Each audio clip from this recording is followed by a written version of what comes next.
আসসালামু আলাইকুম। আগেকারের যেই সময়টা ছিল, যখন আমরা ছোট ছোট ছিলাম, বিস্কুট, কেক, চকলেট এগুলা তেমন ছিল না। যাও ছিল আমরা কখনো পাইনি, কারণ একদম গরিব ফ্যামিলি ছিলাম না। তবে মধ্যবিত্ত ফ্যামিলিতেও কিন্তু ওরকমটা আমরা পাইনি।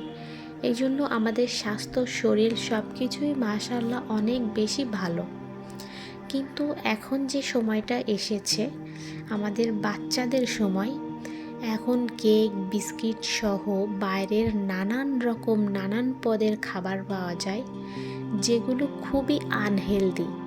পরিবেশটা এত খারাপ বানিয়ে ফেলেছে এইসব খাবারগুলো।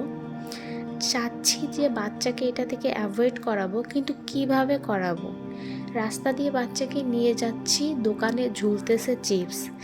যখন সে রাস্তার মাঝে হাত পা ছুঁড়ে কান্নাকাটি করবে, তখন সাথে থাকা দাদি অথবা নানি দৌড়ায় গিয়ে নাতিনের জন্য চিপস কিনে আনবে আর কান্না থামানোর চেষ্টা করবে। তো তখন আমি মা হয়ে কি করব? বাচ্চার স্বাস্থ্য নিয়ে ভাববো, নাকি মুরব্বিরকে অসম্মান করে ওই চিপসটা আমি ছুঁড়ে ফেলে দিব?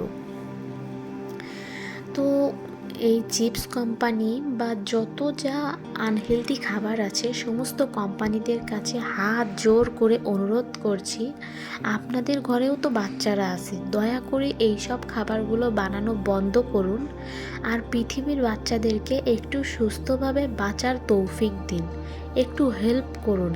টাকার পিছনে এতটা মরিয়া হয়ে উঠবেন না যে দিনের পর দিন বাচ্চাগুলো বিভিন্ন রোগে আক্রান্ত হচ্ছে, বিভিন্ন সমস্যা দেখা দিচ্ছে।